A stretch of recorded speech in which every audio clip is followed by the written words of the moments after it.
Commençons l'enregistrement, je renouvelle mes souhaits de bienvenue à ceux qui nous verront à distance, puisque nous enregistrons tous les ateliers, vous le savez aujourd'hui.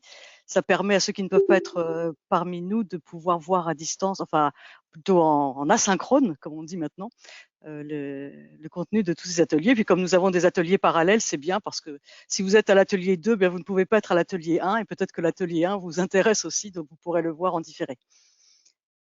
Alors, je pense, on avait beaucoup d'inscrits, hein. On va peut-être attendre encore un petit peu. Je vois que nous sommes 30 là pour l'instant, Marion. On va attendre juste l'arrivée des uns et des autres et puis on commencera. On est presque au Ouais. quart d'heure universitaire, pas tout à fait, mais bon, on va peut-être là. Puis Alexandrine étant arrivée, donc c'est très bien. Je vais passer la parole peut-être pour recontextualiser la création finalement de cet outil magnifique qui est le Mediafolio à Caroline et Alexandrine. Alors, je ne sais pas celle des deux, ou vous pouvez intervenir évidemment toutes les deux comme vous voulez, pour nous refaire un petit peu l'historique. Et puis ensuite, on passera la parole à Marion, notre chef d'orchestre du Mediafolio. Donc, Marion, bonjour à tous. Donc encore désolée parce que j'ai un problème de caméra. Marion, vous pouvez partager l'écran? Oui. C'est pas vous qui faites. Ah, voilà. Si, ça arrive. Alors, pour les, je fais juste le petit point droit à l'image. La réunion est enregistrée, donc si vous vous opposez à la diffusion de vos images, merci de l'indiquer dans le chat et on fera ce qu'il faut après pour vous enlever. Et voilà, Caroline, c'est parti. Voilà. Donc, diapo suivante, s'il vous plaît. Donc, pour vous représenter le contexte, il faut savoir que depuis l'automne 2018, chaque UFR de pharmacie est dans l'obligation de mettre en place un dispositif qui permette aux étudiants d'élaborer leur projet d'orientation professionnelle, donc qu'on appelle le POP. Donc, dans ce cadre, l'ensemble des compétences qui sont acquises par l'étudiant au cours de son cursus doivent être retranscrites dans un portfolio. Ce portfolio, il vient ensuite en appui du jury d'orientation professionnelle qui désormais est mis en place en milieu de DFA SP1 et c'est à ce moment-là que les étudiants s'orientent soit vers l'officine, l'industrie ou l'internat. Diapo suivante, s'il vous plaît. Donc, compte tenu du contexte que je viens de vous resituer, toutes les UFR de pharmacie sont retrouvées toutes avec la même problématique qui était l'obligation donc de mettre en place cet outil portfolio pour leurs étudiants. Donc, pour répondre à cette demande, c'est l'UNES. Donc, l'UNES, c'est, comme tout le monde le sait, une structure de mutualisation nationale donc pour la pédagogie, donc en santé et en sport, donc pour les UFR de pharmacie notamment. Et donc, c'est l'UNES qui a été sollicité pour développer un portfolio, mais cette fois-ci, c'était plutôt un portfolio numérique pour être dans l'air du temps. Donc, un e-portfolio au niveau national. Il y a une petite animation, Marion. Ah, alors Et le portfolio proposé par l'UNES s'appelle Mediafolio.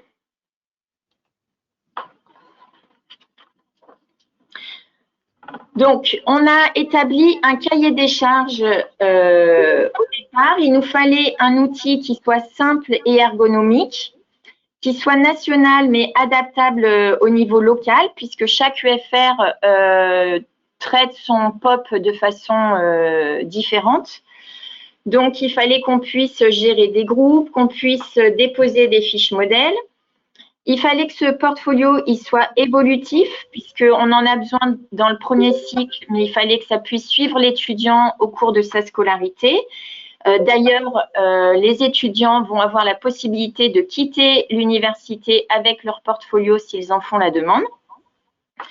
Il fallait que cet outil soit accessible, bien sûr, aux étudiants, mais aux enseignants, aux services de scolarité, pour la saisie des maîtres de stage, aux maîtres de stage également pour valider des compétences, etc. Et il fallait qu'on ait un accompagnement qui soit proposé par l'UNES parce que quand on est seul face à l'outil, c'est compliqué quand même. Donc, il fallait qu'on puisse être formé soit par le biais de webinaires, soit par le biais de tutoriels, soit avec une aide contextuelle qui soit directement intégrée dans l'outil. Donc, ce cahier des charges, il avait été établi par des facs pilotes. Donc, parmi ces facs pilotes, il y avait Nancy, il y avait Clermont, il y avait Grenoble. Et au départ, avec des échanges avec les équipes techniques de l'UNES. Diapo suivante, s'il vous plaît. Donc, au niveau du développement, on a donc constitué ce groupe de travail avec les facs pilotes dont je viens de vous parler. On a étudié les besoins des utilisateurs, donc pour ceux qui avaient déjà mis en place le POP et qui avaient pour certains déjà des outils ou qui avaient déjà utilisé Mahara. Tout ça, ça a été traduit en outils par les équipes de l'UNES. On a fait des bêta-tests, donc on a recruté un petit nombre d'étudiants, d'enseignants et des personnes de la scolarité dans chacune des UFR pilotes. On a fait des retours d'expérience qui nous a permis d'améliorer l'ergonomie et d'avoir une première version du Mediafolio. Et depuis, il y a Strasbourg qui a rejoint le travail de développement. En ce qui concerne Clermont, on a eu au départ des groupes POP, donc c'était à l'automne dernier, 2 groupes POP en 2e et 3e année qui ont intégré le process.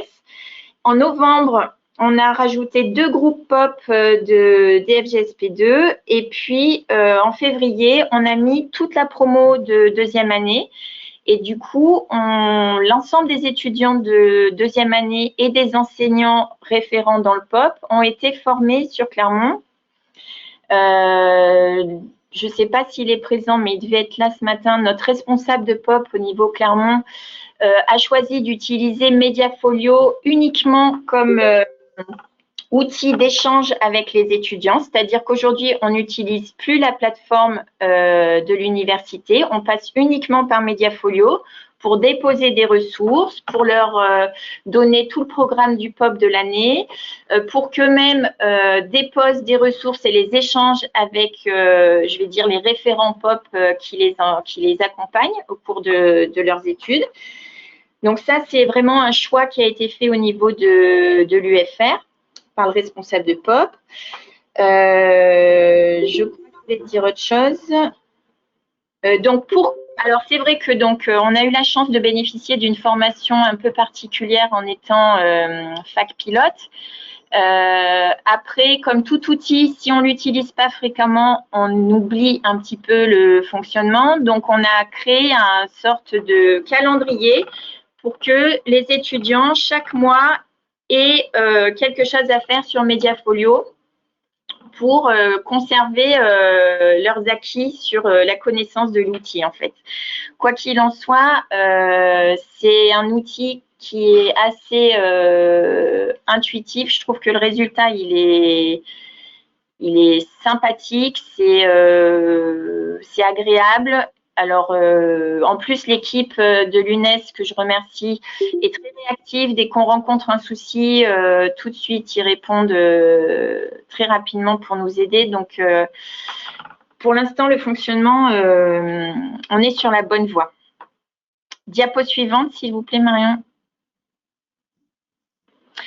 Donc, au niveau de pharmacie, on utilise le Mediafolio au départ dans le cadre du POP. Je sais que j'ai des collègues qui interviennent au niveau de l'internat et qui vont l'utiliser puisque les internes se trouvent dans différentes universités. C'est un outil qui permet de réunir des étudiants d'universités différentes, toujours pour un partage de ressources, par exemple. On peut l'utiliser aussi pour les associations d'enseignants-chercheurs ou les collèges d'enseignants. Et alors, une petite animation. Voilà, et donc je pense qu'aujourd'hui, juste avant, voilà, aujourd'hui, on doit pouvoir le décliner dans les différentes spécialités que peuvent être la médecine, l'odonto, la maïeutique ou en STAPS. Donc après, il va falloir que chacun trouve quelle est la façon d'utiliser, mais personnellement, je pense que c'est un outil qui a été très bien développé et qui peut avoir son utilité dans l'accompagnement des étudiants. Voilà, je vais céder la parole à Maria, je crois. C'est moi qui vais prendre la suite. Alors, je suis désolée, Caroline, pour les animations. En fait, je ne vois plus ma souris, je ne sais pas pourquoi. C'est la première fois que ça m'arrive, du coup, je ne sais jamais où je clique. C'est un peu bizarre. C'est très bien comme ça. Alors, juste avant, pardon Marion, juste avant, est-ce que Alexandrine qui est là aussi veut rajouter quelques petites choses, ou Alexandrine, on passe directement à Marion? Non, c'est bon. Effectivement, on peut passer à Marion, il n'y a pas de souci. Merci. D'accord, entendu. Donc, Marion, c'est bon, tu as la parole. Merci beaucoup. Merci. Alors, donc, je m'appelle Marion Henry, je suis ingénieure pédagogique à l'UNES et en charge du déploiement du Mediafolio. Alors, je vais vous faire une petite présentation technique assez rapide du Mediafolio pour que vous puissiez un peu mieux vous représenter ce que c'est. Ensuite, vous aurez donc une présentation d'un exemple d'utilisation concret du Mediafolio. Et puis après, on pourra revenir, suivant le temps qui reste, on pourra peut-être manipuler un petit peu l'outil. On verra en fonction du temps.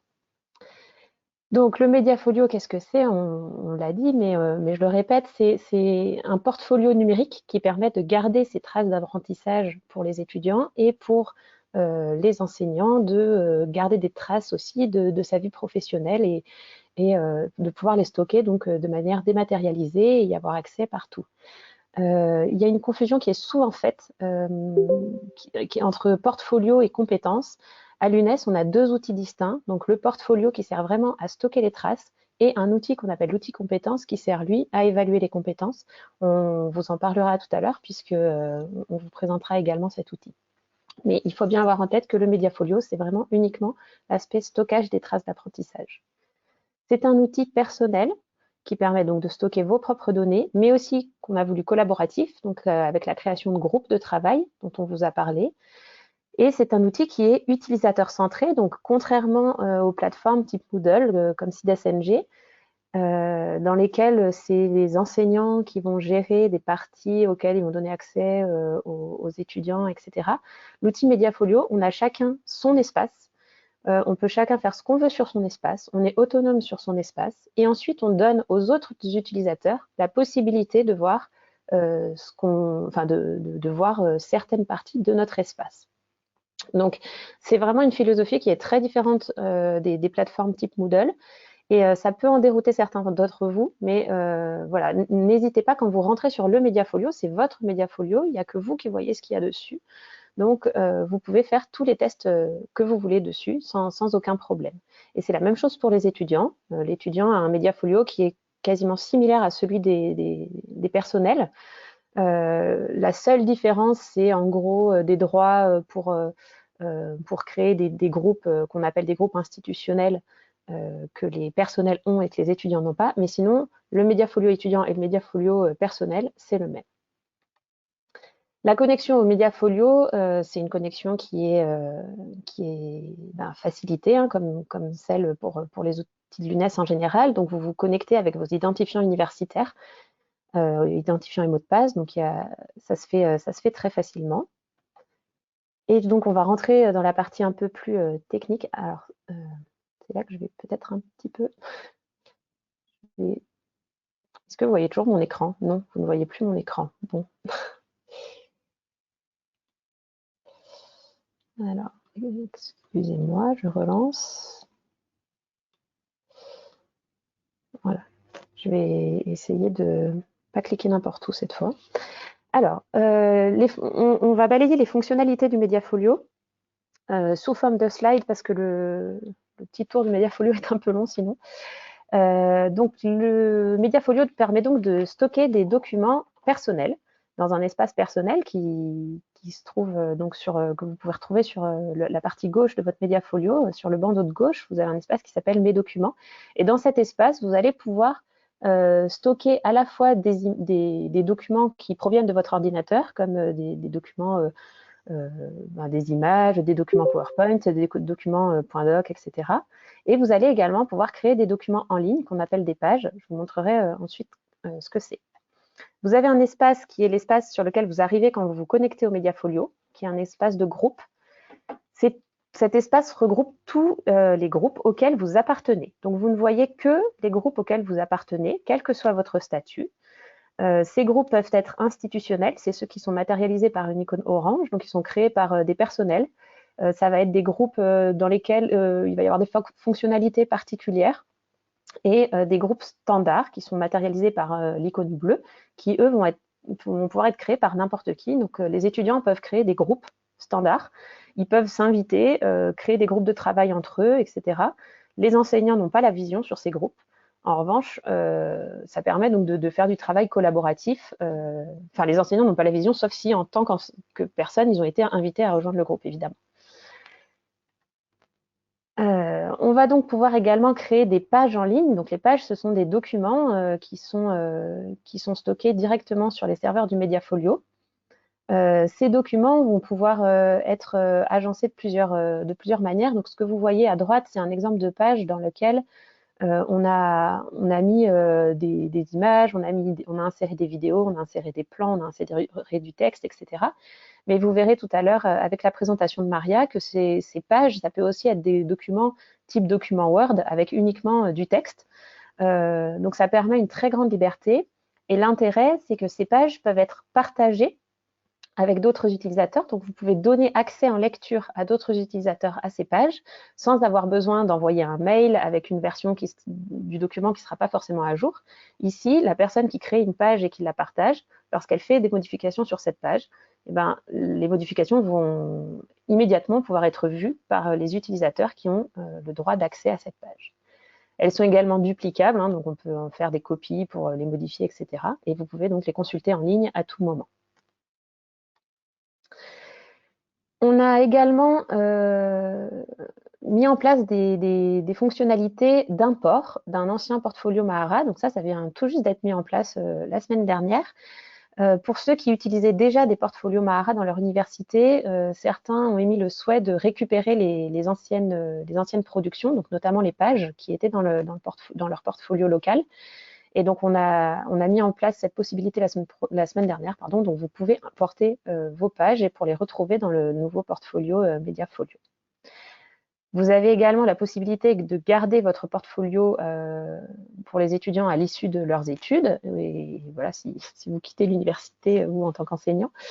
Cette fonctionnalité est importante, hein, puisque l'idée d'un portfolio, c'est quand même d'avoir un suivi à long terme, c'est de pouvoir garder ces traces d'apprentissage, les traces de ces expériences et de pouvoir ensuite les valoriser, les présenter lors de candidatures dans des entreprises ou ailleurs. Donc, on laisse cette possibilité avec évidemment toutes les règles RGPD en vigueur, c'est-à-dire que les données peuvent aussi être effacées, enfin seront automatiquement effacées en fait, si la personne ne souhaite pas garder son portfolio. Nous sommes également en train de développer de nouvelles fonctionnalités et notamment l'outil des rendus, qui est un outil qui est très attendu. On a eu beaucoup d'échanges avec de nombreux enseignants et notamment pour le 3e cycle. L'outil des rendus, ça va être un outil qui va permettre aux enseignants, lorsqu'ils se connectent au portfolio, de voir tous les travaux qui ont été rendus par les étudiants et de voir quel est le statut de ces travaux. C'est-à-dire, est-ce que ces travaux sont en attente de validation par l'enseignant? Est-ce qu'ils ont été validés? Est-ce qu'il y a des corrections qui ont été demandées, etc. Donc, ça va permettre d'organiser un circuit de correction qui va être très clair et très lisible. Et pour les étudiants, l'outil des rendus, ça va être l'autre versant, c'est-à-dire qu'eux vont pouvoir retrouver dans un seul espace la liste de tous les travaux qu'ils doivent rendre via le Mediafolio. Et de voir évidemment donc, le statut de ces travaux, est-ce qu'ils l'ont remis, est-ce que l'enseignant l'a déjà validé, etc., etc. Côté accompagnement, donc l'UNES, comme pour tous les outils de l'UNES, hein, l'objectif c'est de vous rendre autonome sur les outils. Donc on réalise des accompagnements, on on a mis en place un certain nombre de procédés. Alors, vous retrouvez des tutoriels qui sont dans le Mediafolio, à la rubrique Besoin d'aide sur le Mediafolio. Donc, vous pouvez cliquer, c'est en haut de votre écran quand vous vous connectez sur le Mediafolio. Et vous avez donc toute une série de tutoriels. Comme le Mediafolio est un outil qui est encore en évolution, les tutoriels sont remis à jour régulièrement. Donc, il ne faut pas hésiter à retourner les consulter. Et puis, il y a de nouveaux tutoriels également qui sont mis en ligne régulièrement.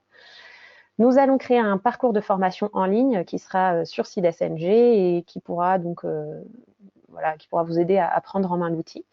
Et on organise des cafés pédagogiques, donc les mardis de 13h à 14h et les jeudis de 9h à 10h. Ça continuera bien entendu à la rentrée. Donc ces cafés pédagogiques, c'est l'occasion soit de venir poser des questions techniques, soit parfois de venir échanger entre enseignants, entre ingénieurs pédagogiques sur la façon dont vous utilisez le Mediafolio, voilà, si vous avez des questions, ou même sur éventuellement il ne faut pas hésiter à venir nous voir pour nous dire bah, je voudrais faire ça, comment je peux le faire avec le Mediafolio, et nous on réfléchit à la question et on vous accompagne donc sur votre scénario pédagogique.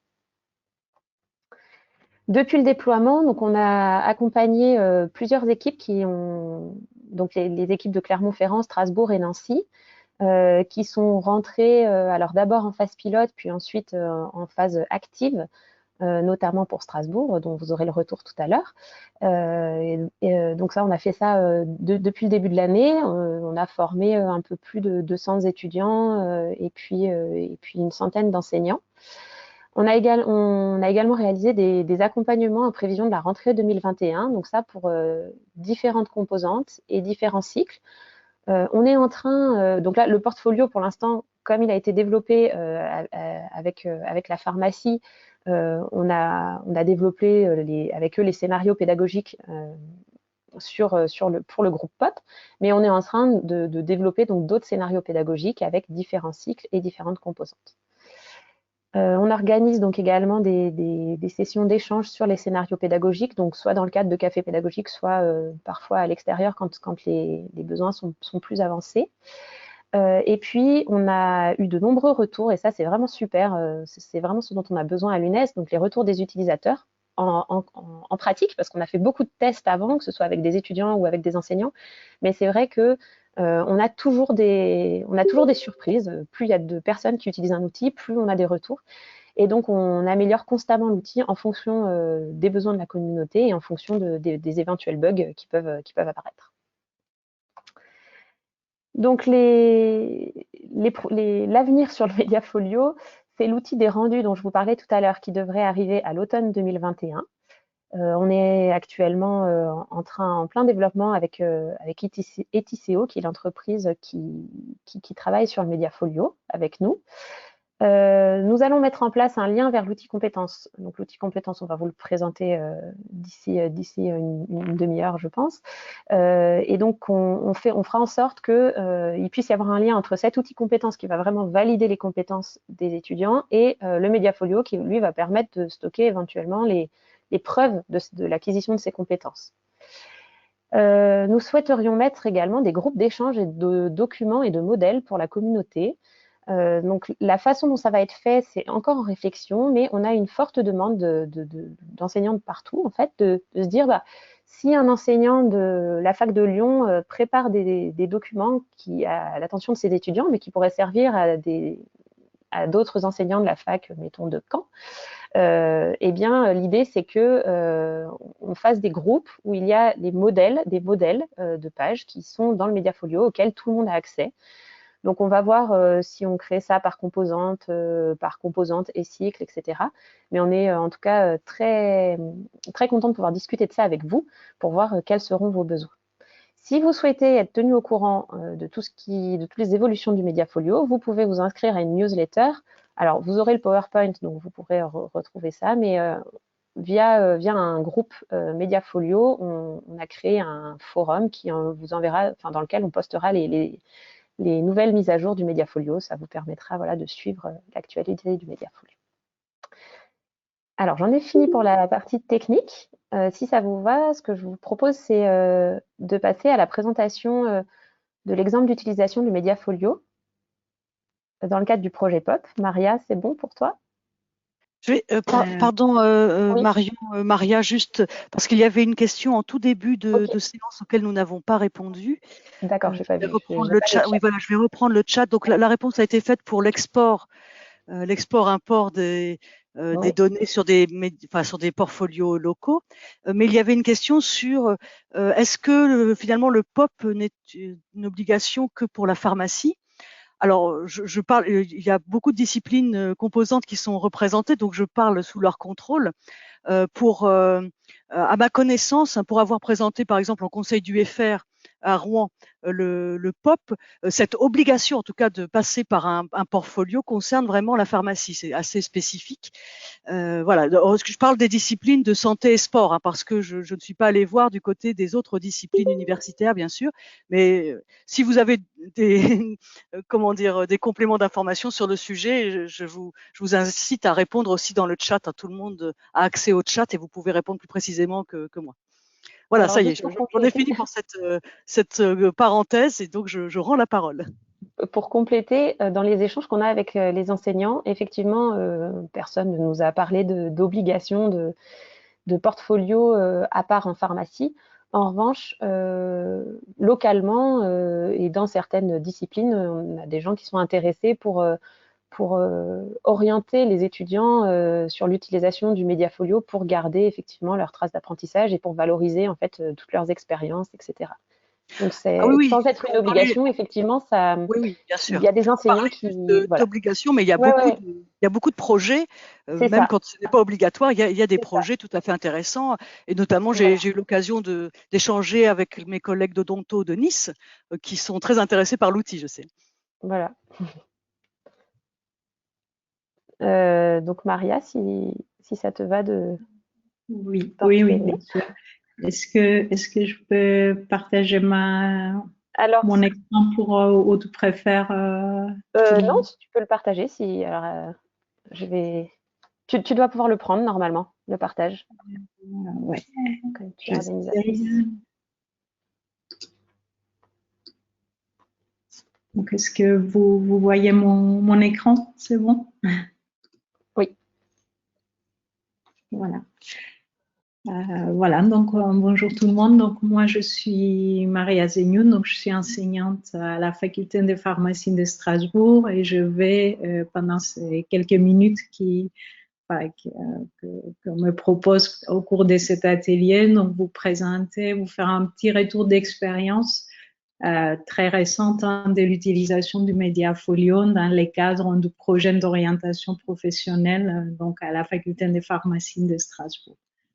Donc, ma présentation, elle va être décomposée en plusieurs parties. Donc, je vais vous faire d'abord un très bref historique de la mise en place du POP au sein de la faculté, vous montrer un petit peu l'organisation générale du projet d'orientation professionnelle chez nous, vous présenter les contenus des livres portfolio qu'élaborent nos étudiants et vous montrer concrètement comment on a les démarches pour la mise en place du Mediafolio dans les cadres du POP.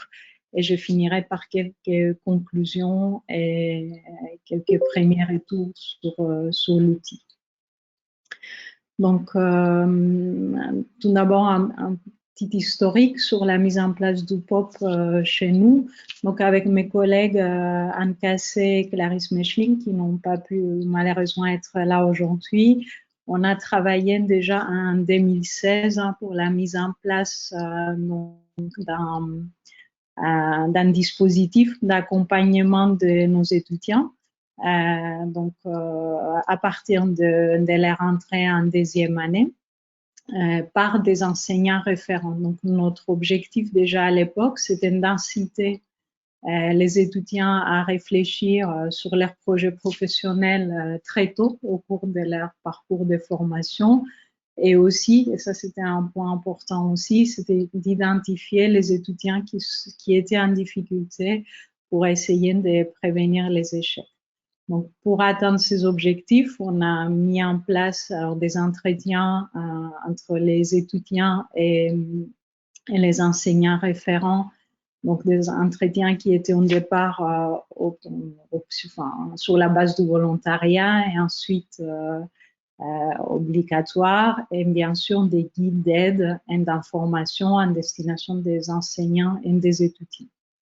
Donc, on a fonctionné de cette manière-là avec ce dispositif pendant des années. Et au moment de la publication de l'arrêté, en 2018, de l'arrêté qui a imposé la mise en place d'un dispositif permettant aux étudiants d'élaborer leurs projets professionnels, nous avons mis en place les projets d'orientation professionnelle en y intégrant, bien sûr, donc les dispositifs des référents qu'on avait auparavant sous forme d'éléments pédagogiques. Et donc, à cet élément pédagogique, on a rajouté d'autres éléments pédagogiques, donc nouveaux ou préexistants, comme par exemple des éléments pédagogiques conférences métiers ou communication. Et en parallèle, donc, on a mis en place un e-portfolio d'orientation. Donc, la première année, donc en 2018-2019, on a fonctionné avec un portfolio sur la plateforme Moodle. Et bien sûr, on a élaboré donc, des guides pour les étudiants, pour les enseignants et des modèles de fiches réflexives que je vais vous montrer tout à l'heure. Pourquoi ça? Je n'arrive plus à... Excusez-moi, est-ce que vous m'entendez toujours? Oui, moi ça marche très bien. Parce que j'arrive plus à passer mes diapos. Désolée. C'est ce qui se passe. Alors, il faut peut-être recliquer sur au milieu, là, sur la diapo. Voilà. Désolée. Voilà, donc une année plus tard, donc en fait, ce qui a changé, c'est qu'on a fait évoluer donc cet e-portfolio d'orientation qu'on avait construit sur la plateforme Moodle vers une plateforme Mahara, donc notamment avec l'aide des ingénieurs pédagogiques de l'Institut du développement et de l'innovation pédagogique et les pôles numériques à l'UNISTRA. Et en fait, en parallèle de ce e-portfolio Mahara, nous avons maintenu donc une plateforme collaborative sur Moodle pour les enseignants et mis en place donc un forum Moodle qui permettait aux étudiants de poser leurs questions sur l'outil. Et à nouveau, ici je ne l'ai pas marqué, mais il y a eu effectivement, notamment avec l'aide de l'IDIP, donc la création des guides en destination des enseignants et des référents. Et puis, donc cette année, on a intégré donc les médiafolios pour la première fois, donc vraiment pratiquement dans notre projet d'orientation professionnelle. Et comme l'outil de transfert des e-portfolios n'était pas disponible au moment où on a mis en place les médiafolios, on a décidé pour cette année de transition de fonctionner finalement avec l'e-portfolio Mahara qu'on avait avant pour les étudiants qui l'avaient déjà créé, donc en troisième et en quatrième année.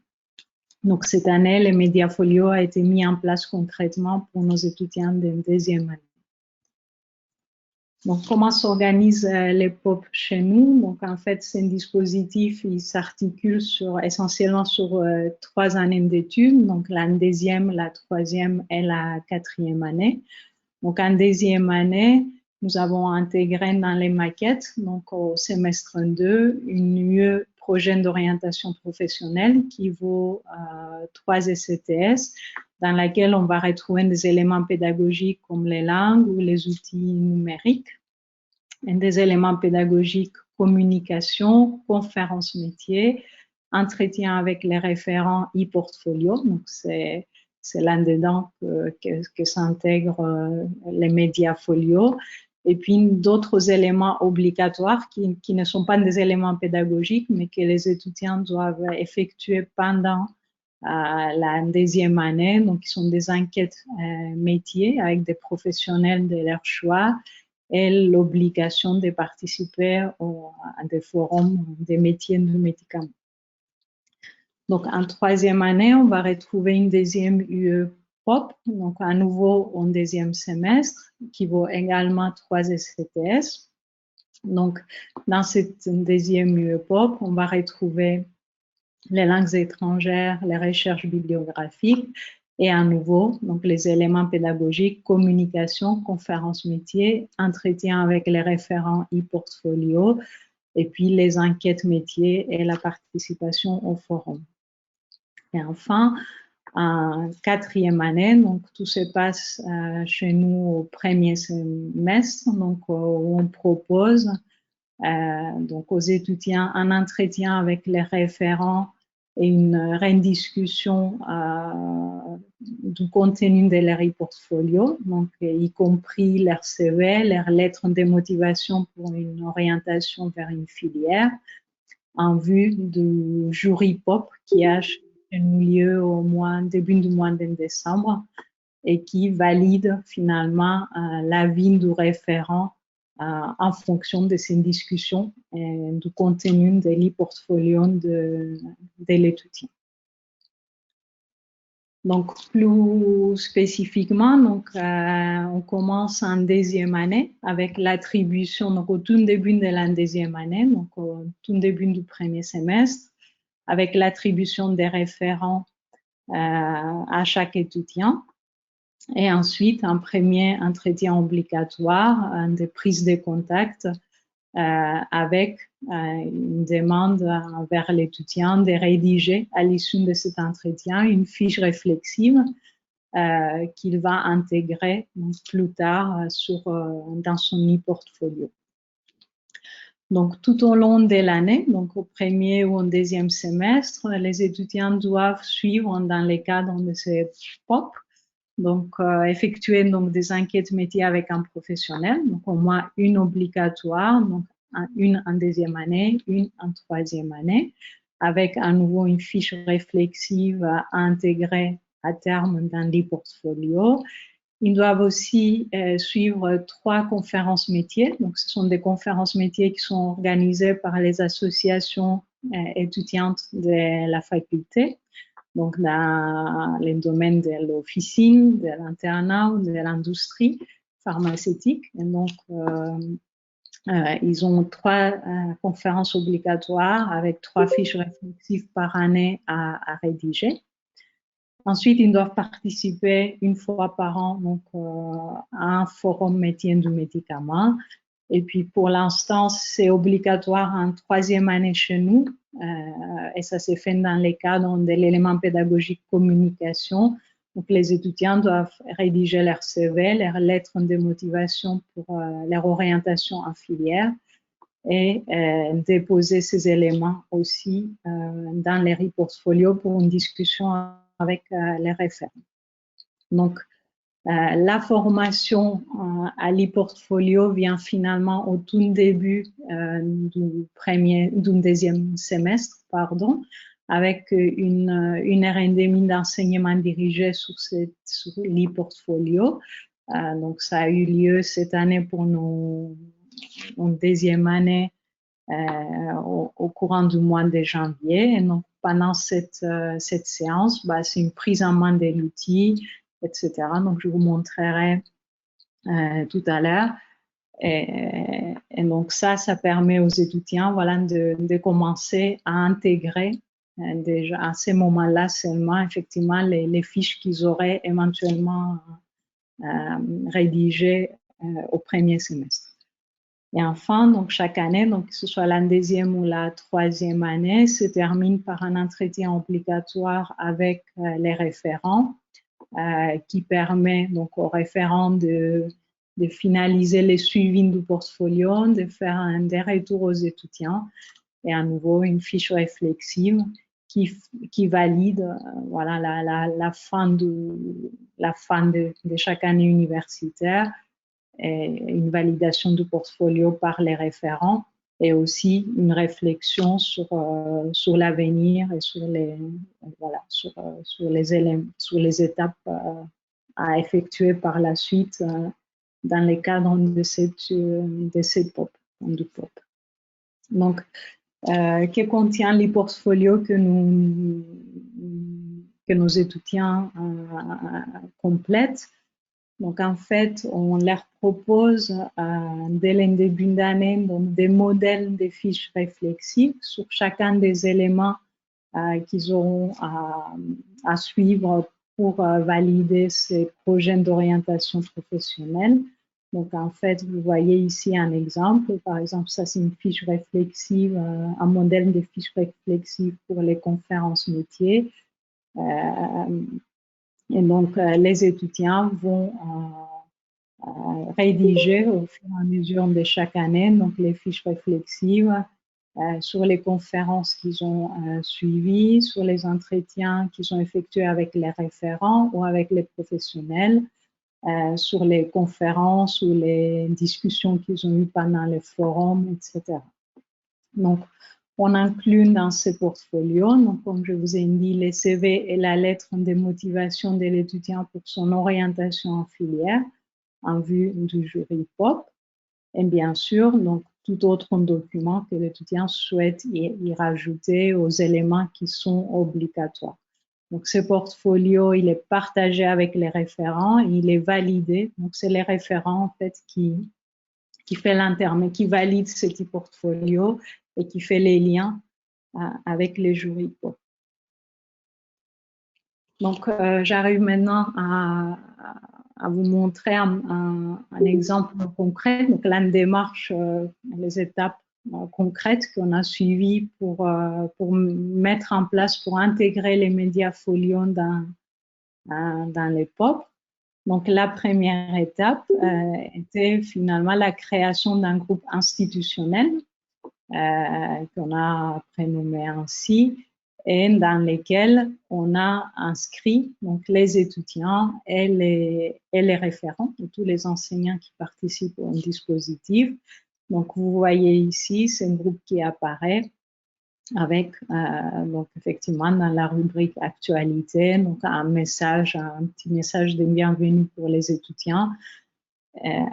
Donc, tous les étudiants de deuxième année et tous les enseignants référents ont été inclus dans ces groupes institutionnels qui est administré donc, par Marion et aussi donc, par mes collègues, donc Clarisse Micheline, Anne Cassé et moi-même.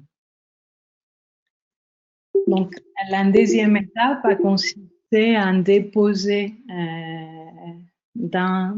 pour le moment, c'était dans la rubrique documents, mais si je ne me trompe pas, ça va être possible de les faire par la suite dans la rubrique modèle. Donc, pour le moment, on a déposé, donc, deuxième étape, les fiches réflexives, donc les modèles des fiches réflexives en destination. Oui, je suis revenue. Je ne sais pas depuis combien de temps j'étais déconnectée. On en était à l'onglet documents, Maria, quand tu as disparu. Voilà. Oui, voilà. Donc, je suis en train d'expliquer que tu as déposé, voilà, parce que modèle n'était pas encore accessible et donc toutes les fiches réflexives, etc., étaient déposées dans cet onglet. Voilà. Donc, je peux répondre ou vous vouliez encore répondre à des questions? Non, vas-y. Non, vas-y.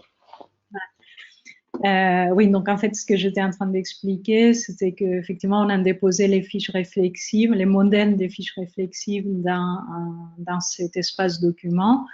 Et à la suite de l'enseignement dirigé que vous verrez à l'étape suivante, on a aussi déposé ici toutes les présentations, tous les supports de présentation qu'on avait pendant ces séances.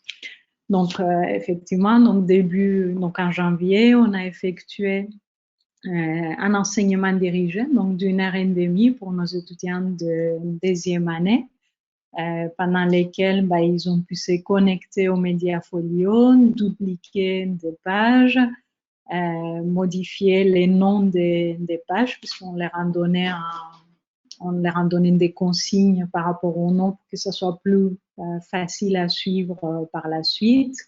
Ils ont appris à remplir des pages. Et vous voyez ici un un exemple. Ils ont répondu donc à des petites questions, ils ont intégré des PDF, ils ont intégré des images, etc.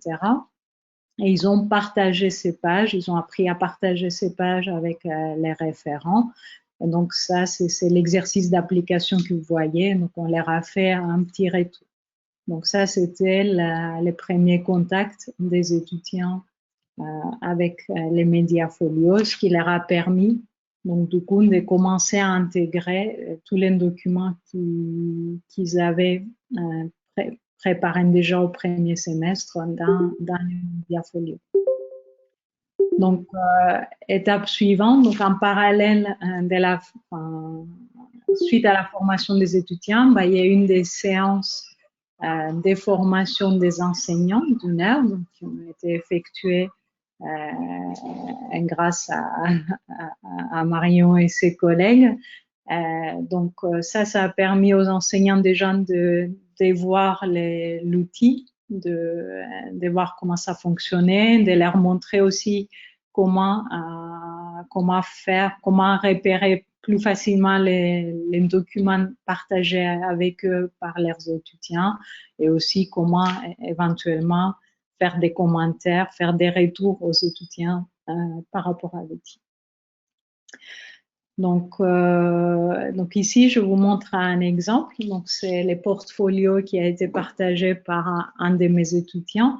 Donc, comme ça, vous voyez tous les éléments qui apparaissent. Donc, là, je suis dans mes documents partagés avec moi. Donc, quand on va dans cette rubrique-là, on peut trier par auteur. Et dans ce cas-là, j'ai trié quel est un document dans l'étudiant. Et vous voyez ici les fiches réflexives conférence métier, la fiche réflexive participation au forum, la fiche réflexive entretien individuel et celle pour l'enquête métier. Et donc, en cliquant ici sur le bouton action, on peut très facilement visualiser les documents déposés par chaque étudiant.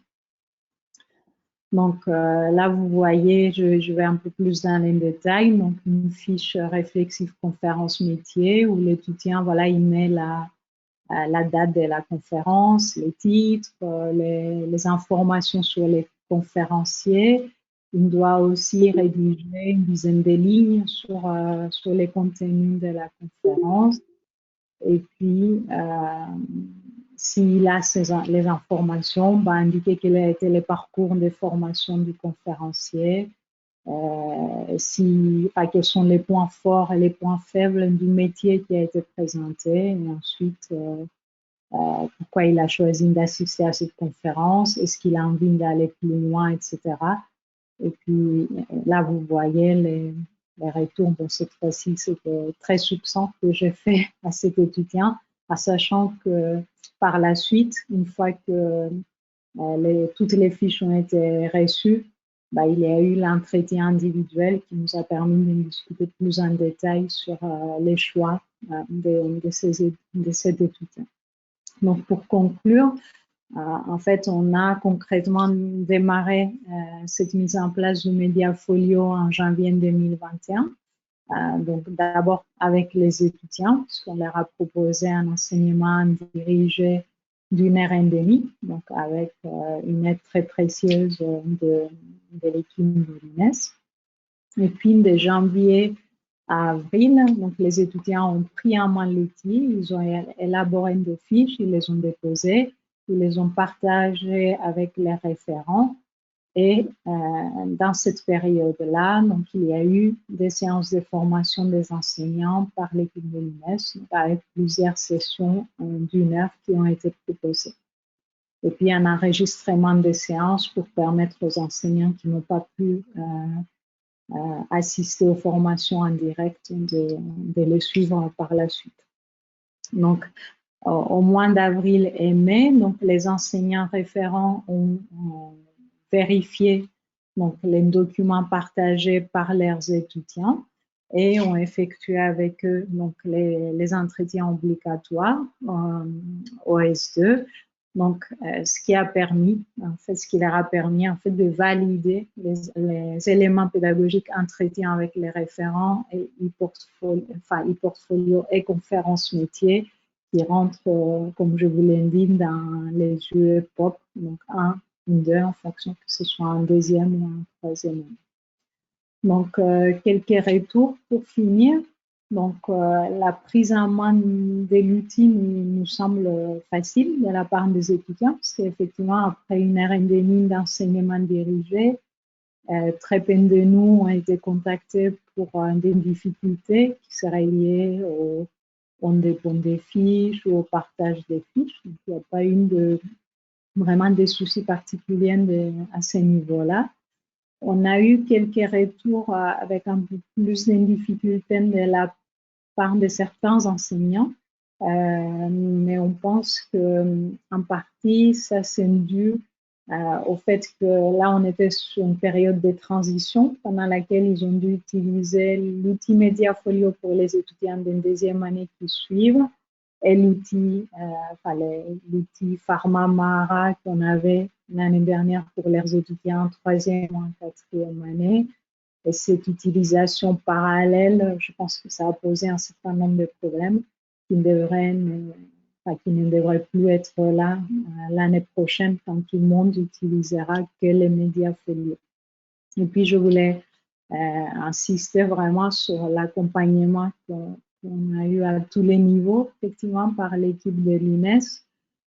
Donc, déjà un accompagnement pour nous responsables de cet élément pédagogique e-portfolio pour connaître l'outil et pouvoir transmettre ces informations à nos étudiants.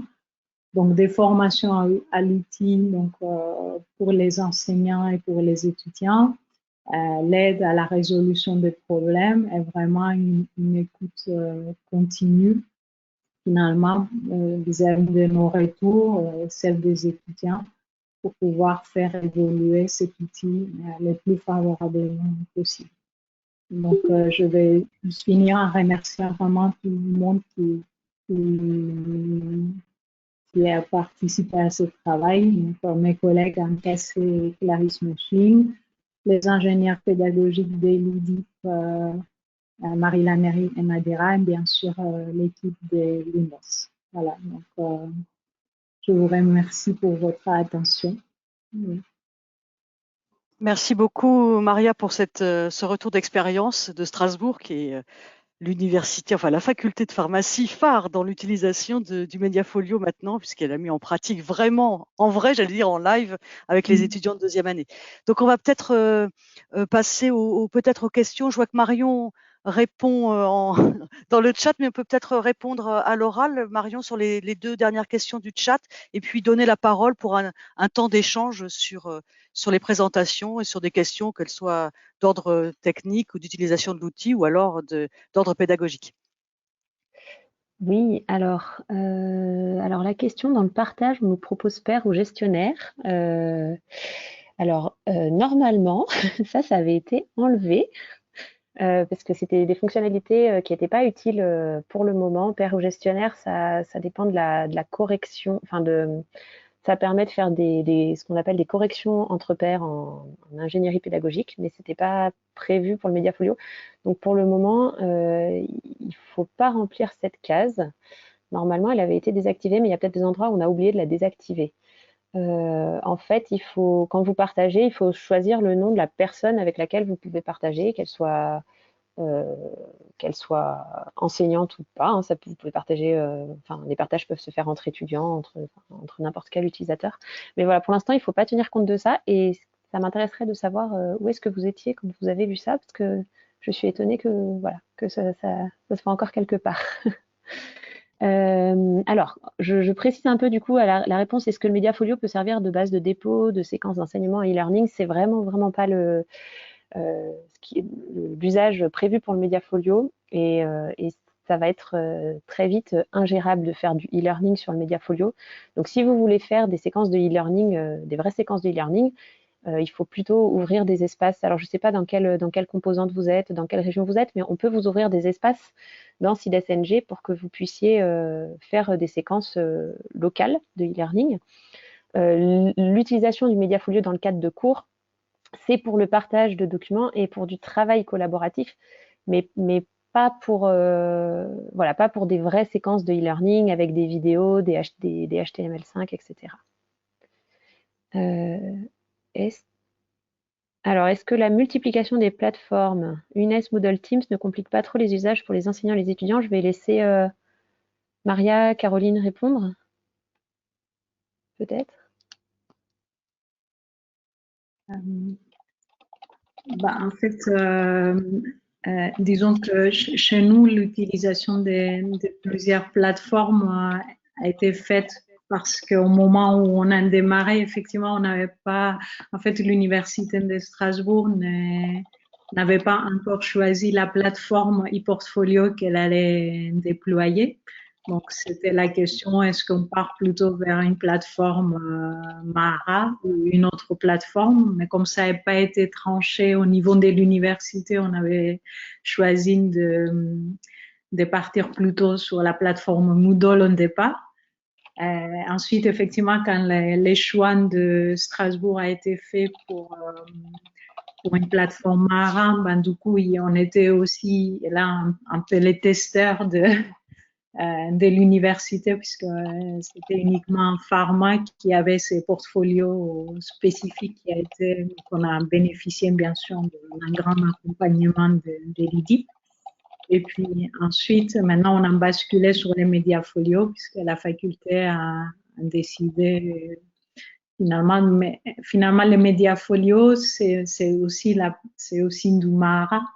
La seule chose, c'est qu'on ne pouvait pas faire, au moment où on l'a mis en place, on ne pouvait pas faire les transferts des fichiers qui étaient déjà sur les portfolios Mahara de nos étudiants. On ne pouvait pas les faire directement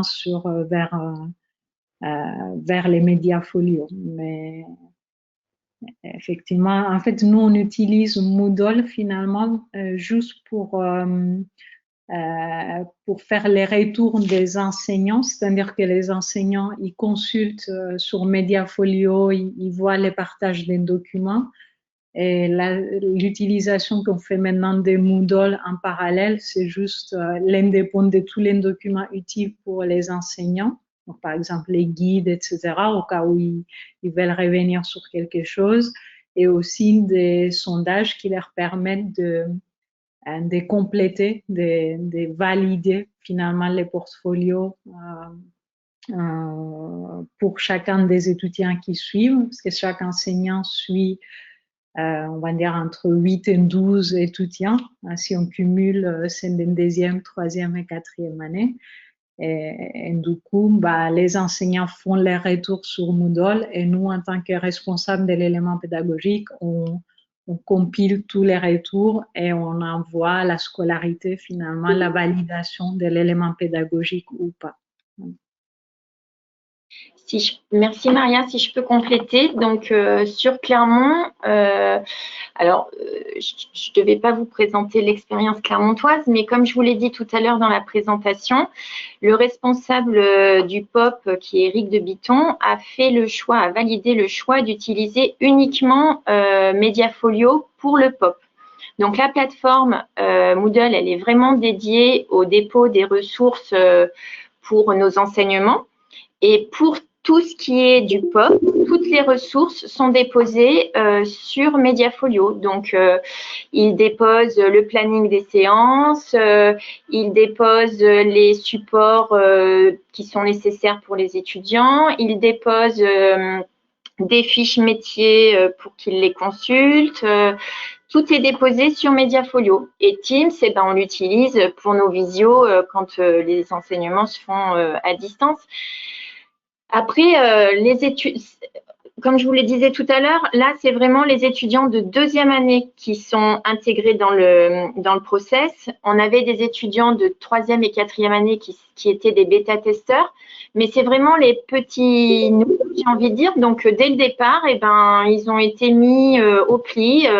La plateforme, c'est les cours. Teams, c'est pour les visios et le Mediafolio pour le POP. Donc, les étudiants, je pense que c'est bien intégré. Après, j'aurais tendance à dire que c'est pour les enseignants que c'est plus compliqué parce qu'il faut se former à un nouvel outil. Après, l'UNES propose des solutions de formation et je pense que ce qu'il faut, c'est qu'il y ait au niveau local des personnes des pôles innovation pédagogie qui se forment eux-mêmes pour pouvoir être des relais, parce que c'est vrai qu'une fois si toutes les universités se mettent à utiliser Mediafolio, peut-être qu'au niveau de l'UNES, vous allez être débordés, mais ça serait bien qu'on ait un petit relais au niveau local pour le dépannage, mais jusqu'à présent, nous, on n'en avait pas, et au niveau de l'UNES, on n'a pas eu de soucis pour se former. Alors, effectivement, ce qui est prévu, c'est qu'on forme en fait localement soit des ingénieurs pédagogiques, soit des enseignants référents, etc., pour qu'il puisse y avoir ce relais. Nous, c'est ce qu'on appelle des niveaux de support, c'est-à-dire que pour les questions simples, c'est localement la personne qu'on a formée qui y répondra, et puis ensuite, nous, on prend le relais sur des aspects un peu plus complexes. Voilà, donc c'est vrai que là, pour l'instant, comme il y avait peu d'universités, on pouvait faire un accompagnement vraiment... Puis c'était en plus le déploiement d'outils avec pas mal de bugs quand même, etc. Donc on faisait un accompagnement très personnalisé, mais pour le reste, on va faire comme pour les autres outils de l'UNES, hein, c'est-à-dire qu'on va mettre des niveaux de support, comme on appelle ça. Si c'est possible, je vais peut-être répondre aux questions qui arrivent là, et puis après on pourra passer la parole à Agatha pour la présentation de compétences. Donc je les prends dans l'ordre inverse, hein, parce que c'est plus facile. Peut-on rentrer sur Mediafolio dès la rentrée prochaine? Oui, il n'y a pas de problème. Vous pouvez rentrer sur Mediafolio quand vous voulez, hein, comme je le disais, c'est utilisateur centré, donc en fait vous pouvez faire ce que vous voulez, quand vous voulez, sur le Mediafolio. Simplement, suivant le niveau d'aide dont vous avez besoin, il faut prévoir un peu plus de temps pour qu'on ait des créneaux disponibles pour vous former, etc. Mais vous pouvez évidemment rentrer dans le Mediafolio quand vous voulez. Donc n'hésitez pas à nous contacter. Je vais vous remettre dans le chat l'adresse de contact pour toute question sur le Mediafolio. C'est mediafolio@unes.fr. Il n'y a rien de compliqué. Quelle différence entre l'envoi pour évaluation déjà disponible et l'outil rendu à venir?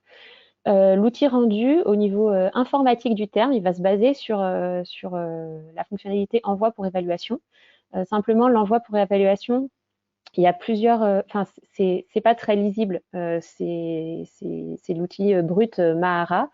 Et c'est pas très facile d'utilisation. Donc l'outil rendu va permettre d'avoir ce circuit d'évaluation plus facile. Donc notamment, comme je vous le disais, en voyant rapidement tout ce qui est à rendre, tout ce qui est à corriger, etc. Et puis on va aussi mettre en place des systèmes pour que lorsque l'étudiant a rendu son travail, il ne peut, c'est l'enseignant qui va pouvoir définir plusieurs paramètres, mais par exemple, il peut définir que lorsque l'étudiant a rendu son travail, il puisse ou non modifier son travail, même si l'enseignant n'a pas encore validé les choses, etc. Et l'enseignant va pouvoir éventuellement débloquer le rendu pour que l'étudiant puisse faire des corrections, etc.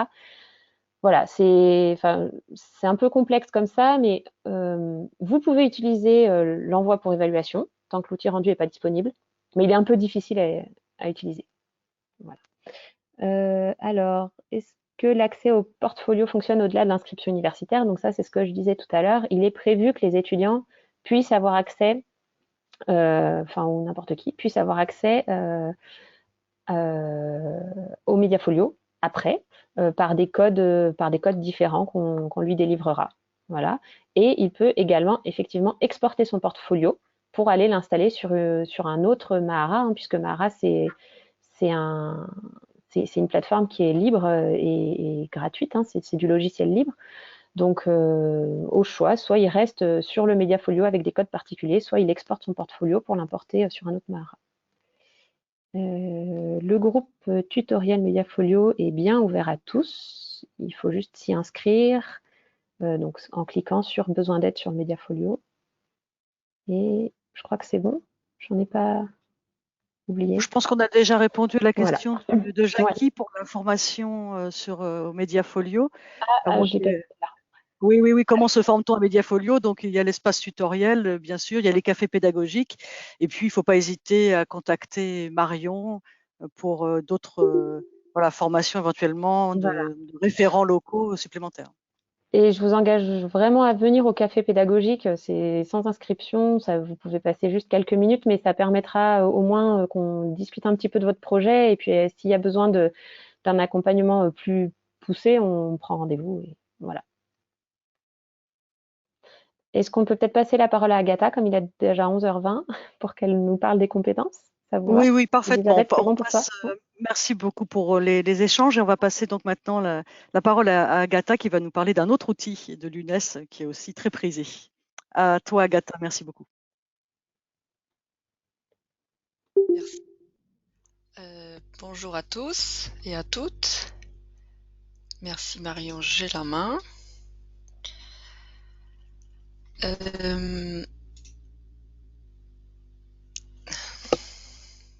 Je vais partager ma caméra. Bonjour à tous et à toutes, je m'appelle Agatha, je suis ingénieure pédagogique en charge de l'outil Compétences. Je suis en charge de déploiement de cet outil au sein en fait, au niveau national, etc. J'ai des petits problèmes de caméra, en fait, de réseau ce matin. Donc je vais, pendant ma présentation, je vais couper ma caméra, je suis désolée. Comme ça, vous allez pouvoir profiter de la présentation. Parce que je crains que ça va peut-être me couper. Alors, donc je vais vous montrer l'outil de compétences qui a été conçu en amont pour la composante médecine. Donc, vous allez voir que c'est en fait un outil qui est en fait, c'est sa première version. C'est sa première version de cet outil qui en fait a été déployé déjà il y a 6 mois, donc c'est assez récent, avec le diplôme, en fait avec le DES pédiatrie.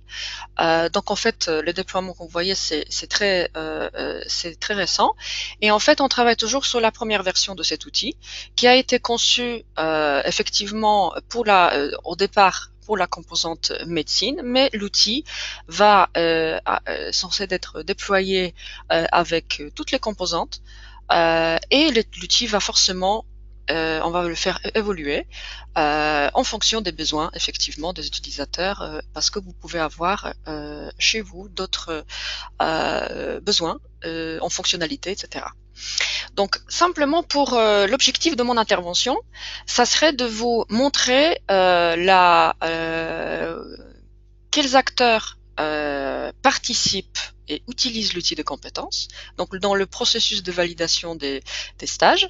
Donc je vais vous parler des acteurs et qui fait quoi dans l'outil, pour que vous puissiez ensuite voir la navigation directement dans l'outil, comment elle se fait, et pour qu'on puisse ensuite discuter de éventuellement vos besoins, vos questions. Donc n'hésitez pas de m'arrêter ou et poser des questions. Je vais commencer. Voici quels acteurs sont présents en fait, qui participent dans la validation des stages. Alors, dans l'outil, on a prévu qu'il y a 4 acteurs. Certains maximum pour le moment, c'est-à-dire qu'il y a surtout bien sûr le stagiaire, donc l'étudiant, qui va pouvoir utiliser l'outil. Il y a un encadrant professionnel, des fois on l'appelle les tuteurs, qui l'accompagne aussi dans l'outil. Et aussi, il y a le responsable de terrain de stage, ou maître de stage, c'est quelqu'un qui porte l'agrément du stage et qui valide le stage à la fin. Et il y a aussi la scolarité. Comme vous voyez ici, chacun a un rôle à jouer. Donc l'outil a été conçu, effectivement, on se base sur une grille des compétences. Donc une grille des compétences qui est une grille validée au niveau national pour chaque diplôme. Donc en fait, le principe de l'outil, c'est que en utilisant, on va afficher la grille des compétences et l'étudiant, donc le stagiaire, il va s'auto-évaluer. Donc en fait, l'outil se base sur l'auto-évaluation de notre étudiant. Lui, elle, va accéder à la grille de compétences, vous allez le voir pendant la démonstration, et le principe c'est que cette personne, l'étudiant, il s'auto-évalue. Et ensuite, l'encadrant professionnel, tuteur, les personnes qui accompagnent la montée en compétences de notre étudiant, cette personne, elle va évaluer l'étudiant dans l'outil. Et en fait, la discussion va se passer dans l'outil. Donc, il y a des allers-retours. Auto-évaluation, évaluation. Pourquoi il y a un responsable de terrain de stage ici? Parce qu'en fait, il y a une personne au sein de l'équipe qui accompagne effectivement le stagiaire au cours du stage, qui a la main sur la validation finale du stage. Donc, en fait, pour les médecins, donc je donne un exemple, c'est un responsable de terrain de stage, c'est le garant en fait de l'agrément. C'est-à-dire il y a une seule personne légale sur le terrain de stage donc c'est un chef de service, un chef de clinique, qui a le droit de valider effectivement le stage. Voilà. Est-ce que des fois les responsables de terrain de stage et un tuteur, ça peut être la même personne? Mais des fois, ce n'est pas les mêmes personnes parce que l'étudiant se fait accompagner par plusieurs tuteurs encadrants au cours de son stage. Et en fait, il peut y avoir que une personne qui valide à la fin de son stage, c'est une personne complètement à part qui le fait uniquement à la fin du stage. Donc, tout ce qui se passe, tout ce que ces trois profils font, ensuite, c'est le rôle à la scolarité. Donc, ça peut être une personne à la scolarité, ça peut être une personne simplement au sein de la faculté qui est responsable de tout ce qui est gestion des stages, qui ensuite a accès à un certificat, une preuve, certificat de fin de stage, à une preuve comme quoi le stage a été validé.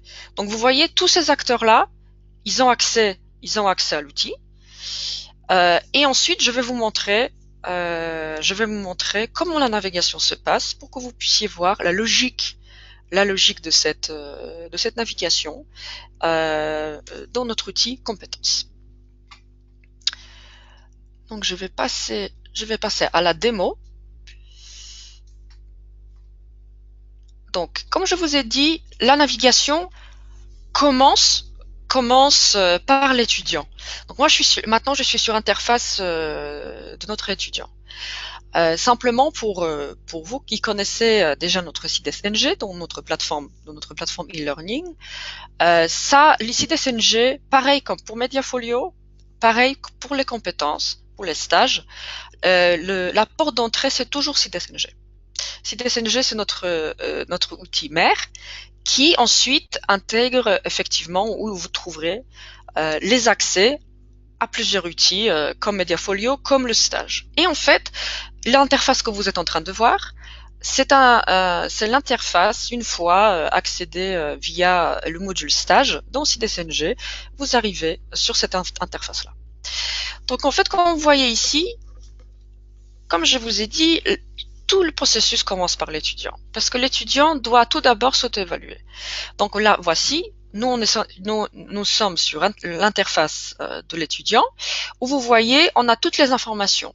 Ici, on aura des données tests, hein, donc ce ne sont pas, à part l'agrément peut-être, mais vous voyez exactement qui est connecté, donc c'est un étudiant test en pharmacie hospitalière. On voit le diplôme, on voit le statut, donc c'est le profil de la personne, donc c'est un stagiaire.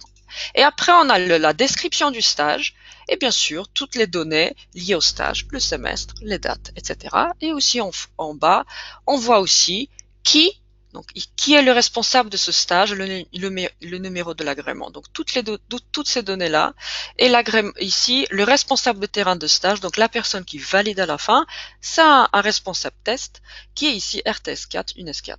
Donc, en fait, l'étudiant en arrivant ici voit sur quel stage il est, etc. Donc, comme vous voyez ici, en haut, on a un bouton auto-évaluation. Donc, on sait qu'on est sur une interface étudiante. Donc là, je vais y aller pour m'auto-évaluer. Et là, vous voyez, on est sur une page où on a effectivement une liste des compétences qui a été déjà validée, parce que ça, c'est un exemple de DES pharmacie hospitalière. Donc, ils ont déjà une grille au niveau national validée. Et là, vous voyez ici cette liste-là. Donc, à votre gauche, ici, en gras, vous avez effectivement des informations sur la compétence, en fait, dans quel cycle elle va être travaillée. Et là, vous voyez ici, on a des compétences. En descendant, donc c'est toute une liste des grandes compétences, des grands domaines de compétences. On les appelle les compétences terminales. Je descends en bas, et en bas, vous allez trouver une brique 2, une brique qui concerne la fin du stage, que vous allez voir ensuite, qui concerne uniquement la validation du stage à la fin du stage. Mais pour le moment, on va se concentrer sur cette brique-là, où il y a tous ces grands domaines de compétences. Donc en fait, vous voyez ici, on a les grands domaines. Mais là, en fait, pour pouvoir s'auto-évaluer, il faut déjà trouver la compétence qui concerne mon stage, et ensuite voir la déclinaison des compétences en détail. Donc là, je vais directement choisir cette compétence-là, maîtriser l'organisation du circuit. Et là, vous voyez, ce que vous voyez ici, c'est qu'une déclinaison, on a des compétences de deuxième niveau, des compétences spécifiques, détaillées, qui ensuite, je vais pouvoir m'auto-évaluer. Donc, vous voyez ici, l'outil nous dit même ce qu'il faut faire. Donc là, je vais choisir cette compétence-là, et je vais m'auto-évaluer. Et là, vous voyez, j'ai une fenêtre qui apparaît, et là, j'ai deux endroits, en fait, deux éléments. Évaluation, ici c'est un texte libre. Vous pouvez mettre, c'est un texte libre illimité, vous pouvez mettre votre texte d'auto-évaluation, d'évaluation ensuite par l'évaluateur, et en fait ce texte-là est libre. Donc ça, c'est aussi au sein de vos terrains de stage, vous décidez qu'est-ce qu'il faut mettre ici, pour que ça soit le plus efficace. Ensuite, il y a le niveau. Le niveau, ici, on a 3 niveaux, débutant, intermédiaire et compétent. L'outil a été conçu d'avoir ces 3 niveaux, c'était une grosse discussion. Pourquoi ces 3 niveaux? Pourquoi pas 5? Pourquoi pas 6? Pourquoi pas 9? Finalement, on a décidé, en fait, il y a eu un consensus pour regarder les 3, qui sont là pour orienter votre étudiant. Donc, votre étudiant, ici, il va s'auto-évaluer. Et comme vous voyez ici, au survol, on a une définition. Qu'est-ce que ça veut dire d'être débutant sur cette compétence-là bien précise? Qu'est-ce que ça veut dire d'être intermédiaire ou compétent? Ici, vous avez la possibilité d'avoir vos propres définitions. C'est-à-dire que c'est à vous, à chacun de vous, ça peut être, c'est personnalisable cette partie-là. Donc moi, je vais trouver quand même, je suis très compétente, et je vais enregistrer. Et vous voyez ici, immédiatement, on a toutes les informations, toute la trace de tout ce qui a été saisi. Donc, vous avez la date et vous avez bien sûr qui. Ça, c'est moi. Donc, moi, je vois bien ici où je suis compétente, mais entre-temps, je vais m'auto-évaluer à nouveau. Je vais dire que, encore, cette fois-ci, je pense que je suis aussi compétente. Et je peux saisir combien de fois je veux. Et ça, l'étudiant, il peut s'auto-évaluer quand il veut, à chaque moment. Je vais vous montrer ensuite qu'est-ce qui se passe de côté de notre encadrant, de notre tuteur, parce que l'étudiant, il saisit sa partie-là, mais nous, on va voir maintenant ce qui se passe de côté encadrant, parce qu'effectivement, le stage est en train de se dérouler, et on va voir ce que notre tuteur ou encadrant va pouvoir faire. Donc là, je vais aller directement je dois rafraîchir parce que je suis dans un espace test. Donc là, vous voyez, comme je vous ai dit, l'encadrant, pareil, il a accès via CDSNG. Pareil, c'est le même chemin, c'est-à-dire il faut accéder d'abord à CDSNG pour ensuite accéder à un module stage. Et vous voyez ici, l'interface ne change pas beaucoup. On voit bien ici que la personne connectée, c'est un encadrant responsable de terrain de stage. Ça veut dire que la personne peut évaluer l'étudiant et aussi valider le stage, donc une seule personne. Vous voyez ici qu'on a un peu plus d'informations, mais ce sont à peu près les mêmes informations, c'est-à-dire quel étudiant je suis en train d'évaluer, quel est le stage, quelle est la structure, etc. Mais là, vous voyez, ce qui a changé, c'est ce bouton-là, évaluation, parce que moi, je suis maintenant connectée en tant que personne qui accompagne l'étudiant. Donc là, je vais aller cliquer sur évaluation. Et là, vous voyez, l'interface est exactement pareille. Donc, c'est-à-dire qu'on a pareil les grands domaines de compétences, et ensuite, et en bas, pareil, on a la deuxième brique d'évaluation finale. Mais là, moi, je vais voir ce que mon étudiant il a saisi. Vous avez vu qu'en arrivant sur l'interface, c'était déjà ouvert. Donc là, je vois bien que l'étudiant, il a saisi des informations. Et du coup, moi, en tant qu'encadrant, je peux donc l'évaluer. Je vais regarder ce qui lui il a saisi, elle a saisi, et moi je vais l'évaluer dans l'outil. Donc je fais exactement pareil. Là, je pense que quand même la personne elle est encore au niveau intermédiaire, elle a besoin de soutien, elle a besoin d'accompagnement. Et là, vous voyez là immédiatement toute la trace est là. Donc la discussion, elle peut durer combien de fois vous souhaitez. Alors, bien sûr que ces échanges-là, ces traces-là, vont pas remplacer vos échanges informels, bien sûr que vous croisez vos étudiants sur le terrain de stage, vous les accompagnez. Il y a des points plus formels, moins formels, etc. Mais en fait, l'outil est là pour vous aider, mais ça dépend de vous. Quelle sera la fréquence d'utilisation de cet outil-là? L'outil est libre.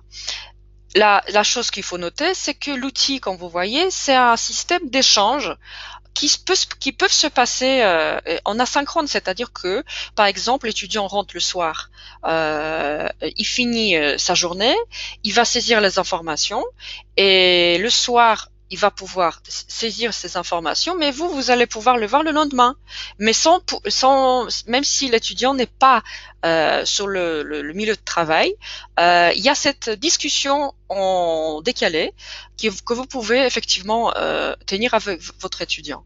En fait, juste pour vous dire que l'outil aussi permet cette liberté, donne cette liberté, c'est-à-dire l'outil a été conçu pour être, je dirais, compatible avec les téléphones portables, avec les smartphones, avec les tablettes, et bien sûr sur PC et sur ordinateur.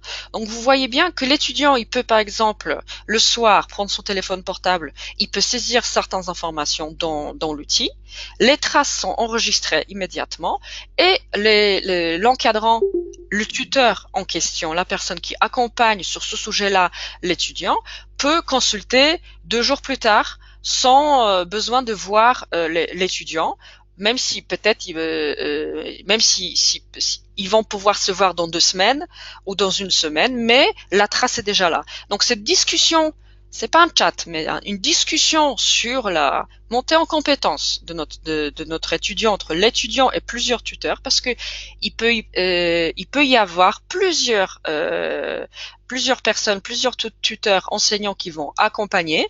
Donc à chaque fois, tout le monde va pouvoir voir qui a écrit quoi. Donc il peut y avoir un tuteur, un encadrant, plusieurs encadrants, mais uniquement un qui va valider le stage. Donc comme vous voyez ici, cette discussion avec votre étudiant peut durer combien de fois que vous souhaitez. Vous pouvez bien sûr saisir combien de fois sur les compétences bien travaillées sur ce stage-là, vous pouvez saisir, etc. Ce que j'ai déjà dit, en ce qui concerne le texte d'évaluation, c'est à vous de décider qu'est-ce que vous allez mettre, comme information pour bien accompagner votre étudiant. Ça, vous êtes libre.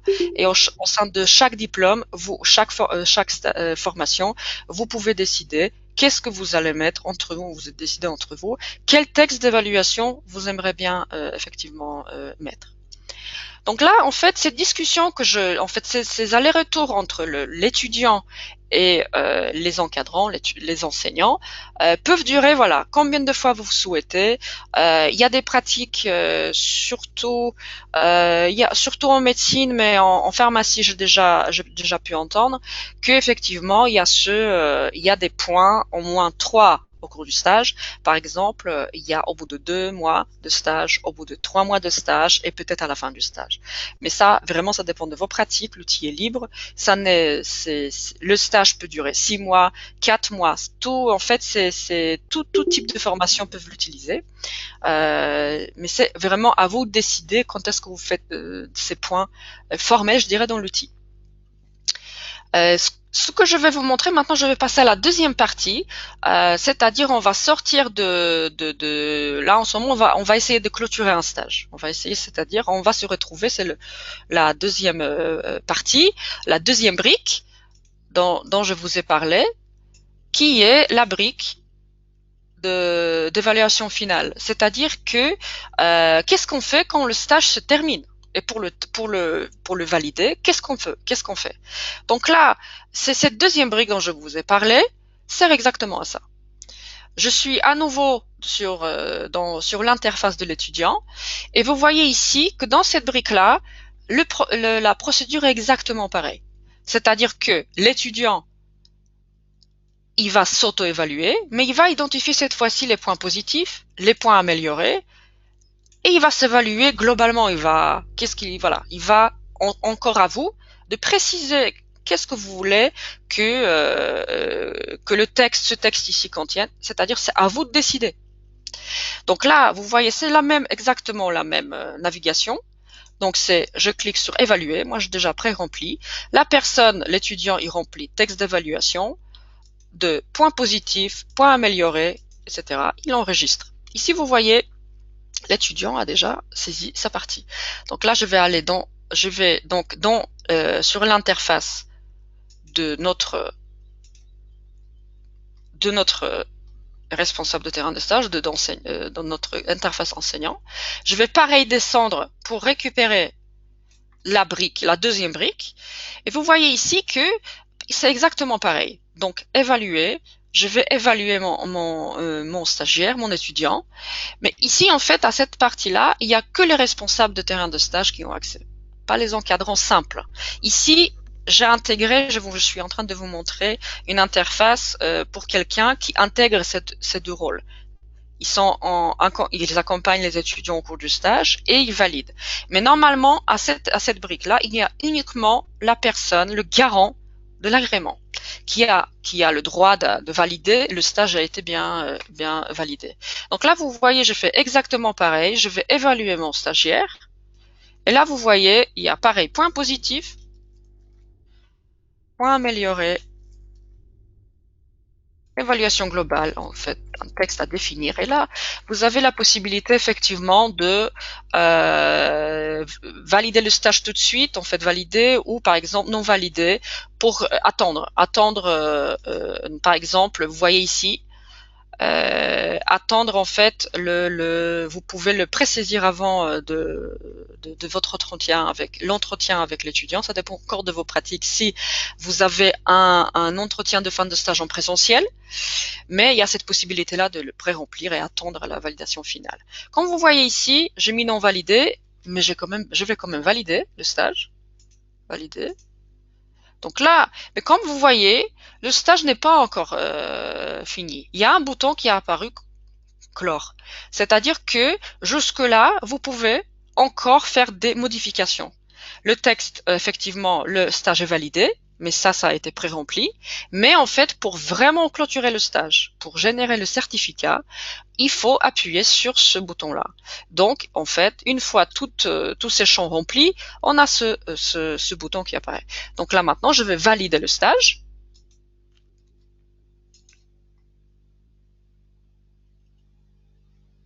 Et j'étais sûre de valider. Et là, vous voyez ici, qu'est-ce qui se passe? Donc là, ce que vous voyez ici, vous voyez un PDF qu'on peut effectivement on peut télécharger. Ça, c'est un PDF, un certificat de stage qui apparaît, qui en fait a récupéré les données, toutes ces données-là, vous voyez ici, les données de notre outil, donc sur le stage, sur le stagiaire, sur le terrain de stage, sur les dates, etc. Et là, vous voyez ici que en fait, on a toutes les informations saisies saisies au cours du stage qui apparaissent. Donc là, tout au début, il y a l'évaluation finale, donc tout ce qu'on vient de remplir. Donc encore, vous voyez ici, on sait qui, à quel moment a saisi quoi. Donc ici, ce texte-là, c'est un texte voilà, que vous allez décider ensemble au sein de votre formation comment.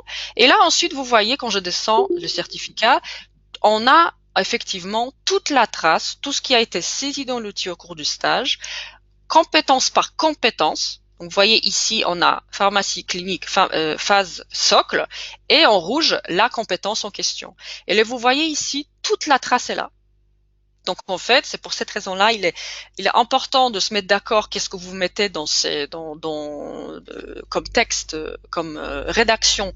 Qu'est-ce que l'étudiant va mettre comme information, comme texte, qu'est-ce que les tuteurs, les enseignants vont mettre comme texte, les accompagnateurs, parce qu'en fait tout ce texte-là, il est tracé, ce sont les traces qui sont visibles, comme vous voyez ici dans le certificat.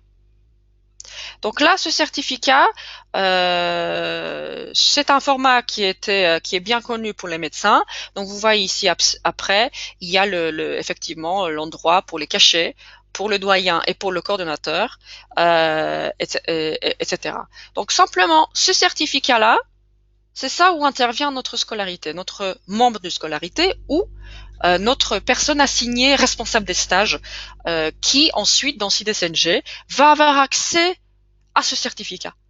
Et cette personne-là, à la responsable des stages, va pouvoir effectivement, elle a beaucoup plus de fonctionnalités, mais elle va réceptionner ce certificat de stage pour ensuite continuer toute la démarche en fait administrative. Mais la personne à la scolarité va ensuite voir quand est-ce que le certificat n'est pas là. Et pour pouvoir ensuite relancer les responsables de terrain de stage pour valider effectivement les stages il faut valider parce qu'il y a la date qui presse. Donc en fait, c'est ça le principe de l'outil des compétences. C'est un outil qui permet de cette discussion au cours du stage, mais pour accompagner la montée en compétences de vos stagiaires, qui se base sur auto-évaluation de l'étudiant et ensuite l'évaluation, qui permet une discussion dans l'outil, effectivement, tracer tout ce qui est une discussion sur les compétences et sur la vitesse de la montée en compétences de nos étudiants. Qui ensuite effectivement génère un certificat de fin de stage réceptionné par la scolarité pour tout ce qui est dossier étudiant, etc. pour la validation du stage. De mon côté, c'est tout. Et maintenant je suis à vous pour vos questions. Je vais regarder dans le chat. Oui, merci beaucoup Agatha. Il y a de nombreuses questions dans le chat. Si tu peux regarder, merci. Oui. Je suis désolée, j'étais tellement... Je vais regarder. Oui, chaque chose en son temps. Il fallait finir la présentation d'abord. C'est ça, je vais essayer de mettre ma caméra. Comme ça va être... Si vous avez des soucis de connexion ou vous ne m'entendez pas, n'hésitez pas, je vais couper. Alors, n'hésitez pas à me dire parce que sinon je vais... Est-ce...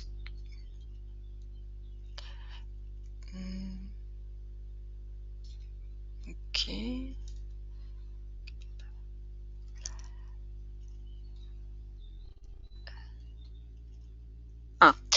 Il y a Monsieur Jean-Charles Dufault qui pose la question pour les compétences, pour la grille des compétences de deuxième cycle. En fait, on ouvre cette possibilité à partir de la rentrée, effectivement, pour commencer à déployer les compétences avec le cycle de deuxième cycle. Donc c'est pour le moment on déploie avec, moi je déploie avec le troisième cycle en médecine, mais aussi en pharma, parce on est en train de déployer avec le DES pharmacie hospitalière, et ça va bientôt s'ouvrir au deuxième cycle. Si je réponds à votre question. Comment accède-t-on à ces évaluations de stage pour un personnel de la scolarité? Donc c'est toujours pareil. On accède à ce module stage via notre plateforme CIDSNG dans la partie module stage, où il y a toutes les fonctionnalités pour les personnes à la scolarité ont beaucoup plus de possibilités parce qu'ils vont pouvoir suivre les étudiants, suivre les responsables des terrains de stage, ils vont voir un peu plus, mais c'est toujours CIDSNG, donc il faut se connecter à CIDSNG comme d'habitude, et il y aura il y a une brique en bas de tableau de bord, l'accès en fait aux données stage, en fait un module stage.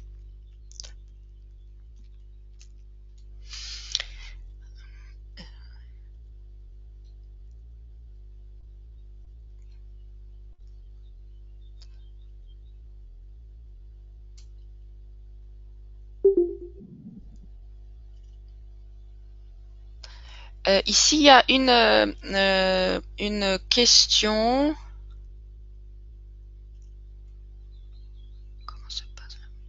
Comment se passe la mise en place des comptes et accès et les droits? Qui évalue qui, par exemple, etc. Peut-on faire un import, par exemple, d'Apogea, par exemple? Alors, en fait, tout se passe, en fait, l'intégration des données dans l'outil, dans CIDSNG, se passe bien sûr en amont. Ça, c'est tout un processus. Il y a des procédures que j'accompagne ce déploiement. Il y a des fichiers à fournir effectivement avec vos informations sur les étudiants avec leur terrain de stage rattaché, avec les encadrants qui les accompagnent aussi rattachés au terrain de stage, et les responsables de terrain de stage. Tout ça se passe en amont de déploiement des terrains de stage, en fait des stages, et l'import se fait automatiquement. En fait, on prépare l'outil. Moi, je prépare l'outil avec mes collègues pour importer effectivement toutes vos données.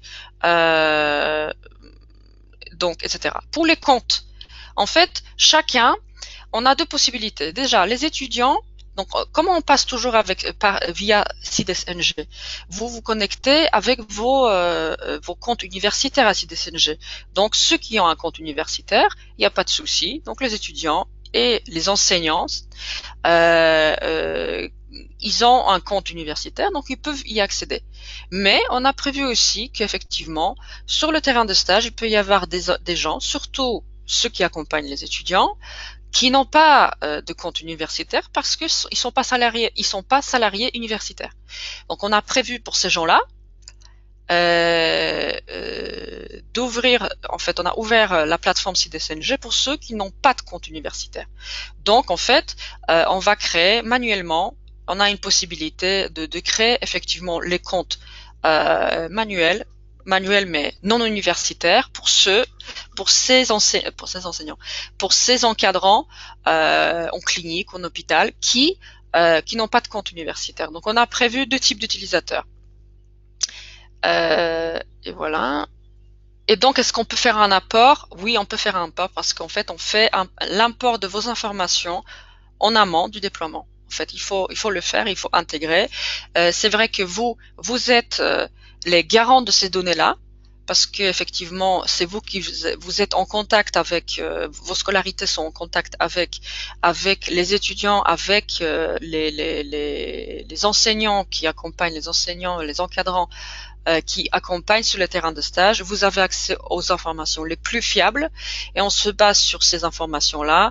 On vous fournit les modèles, les fichiers modèles pour que vous puissiez nous fournir les éléments et ensuite nous on intègre tout ça pour préparer l'outil pour vous.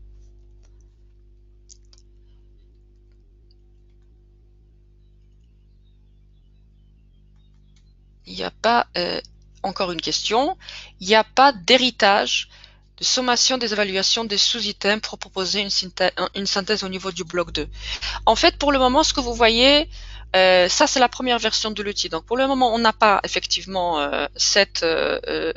des synthèses plus compliquées que ce que vous venez de voir. Effectivement, l'outil est censé il va sûrement évoluer. On va effectivement avoir de plus en plus d'utilisateurs parce que là, on a d'autres diplômes qui s'accrochent et on va bientôt déployer avec aussi le test de médecine générale, donc avec une grande population. Et ensuite, on va effectivement faire évoluer l'outil pour avoir plus d'indicateurs de synthèse pour aider effectivement à cette analyse d'avancement de vos étudiants. Donc ça viendra. Pour le moment, l'outil il est comme il est, c'est la première version, il est tout jeune, mais ça viendra. Y a-t-il une possibilité de voir la progression d'acquisition d'une compétence au fur et à mesure des années? Exemple d'une compétence travaillée sur 3 ans et visibilité de celle-ci par les évaluateurs, les étudiants, la SCOL. Alors, comme je viens de dire, aujourd'hui, c'est vrai, on voit pas la possibilité, on voit pas la progression de vos étudiants, car effectivement, c'est la première version de l'outil. C'est vrai que votre question est très pertinente. On se pose la question effectivement déjà comment avoir cette visibilité, parce qu'aujourd'hui, si l'étudiant aujourd'hui il est en stage, imaginons à Lille, dans 6 mois il va changer ou dans 1 an il va être ailleurs, mais par exemple il va être à Lyon. C'est vrai que à chaque fois il va changer l'équipe. Donc à chaque fois, le responsable de son terrain de stage va changer. Aujourd'hui, le responsable de terrain de stage à Lille ne voit pas ce qui s'est passé à Lyon si le stage s'est passé à Lyon et la personne a travaillé sur la même compétence. C'est vrai que donc il y a cette séparation des stages, c'est-à-dire l'enseignant qui travaille avec le stagiaire à Lille va pas voir ce qui se passe à Lyon. Il va pas avoir accès à ce stage-là. On se pose des questions effectivement du point de vue juridique, c'est-à-dire aussi on fait attention vraiment à la confidentialité quand même des stages. Par exemple, dans un cas, un stage s'est mal passé, c'est-à-dire donc chaque stage, c'est, je dirais, un environnement à part aujourd'hui. Si les responsables de terrain de stage bien sûr changent, pour garder pour que ça soit confidentiel, pour que ça reste confidentiel.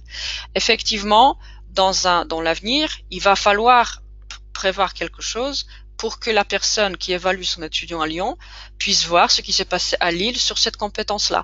Mais ça, c'est vrai, on va faire évoluer l'outil en gardant aussi, bien sûr, toujours en faisant attention sur la partie confidentielle de chaque stage. Pour le moment, c'est pas encore le cas.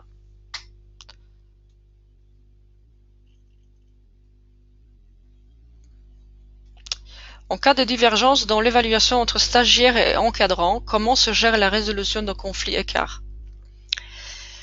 Alors, c'est vrai que l'outil n'a pas pour but de remplacer les échanges informels que vous avez sur le milieu de travail, milieu de stage.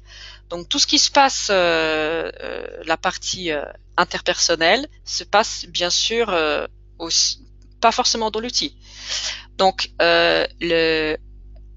il faut aussi garder cette idée que l'outil est là pour vous aider à orienter votre étudiant.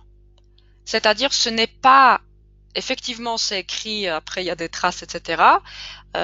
Mais en fait, l'outil vous sert à orienter votre étudiant. Et donc, en fait, ce n'est effectivement, c'est un peu formel parce qu'il y a la trace, mais en fait, ce n'est pas que ça a été écrit dans l'outil et ensuite, par exemple, vous validez le stage à la fin ou le validez pas. C'est-à-dire que c'est une discussion, je dirais, qui, même s'il y a des différences, mais ça, vous pouvez aussi régler à l'extérieur de l'outil. Ce n'est pas bloquant. Je reprends, pardon, je reprends la parole parce qu'il est 11h57. Et donc il y a il y a des ateliers qui commencent à midi. Donc j'ai mis dans le chat, pour ceux qui n'avaient pas le lien direct vers la page où vous retrouvez tous les liens GoToMeeting pour les différents ateliers. Voilà, donc je remercie beaucoup. On a peut-être laissé des questions en suspens, mais il y a beaucoup de questions, on le voit sur cet outil compétences et le suivi des stages.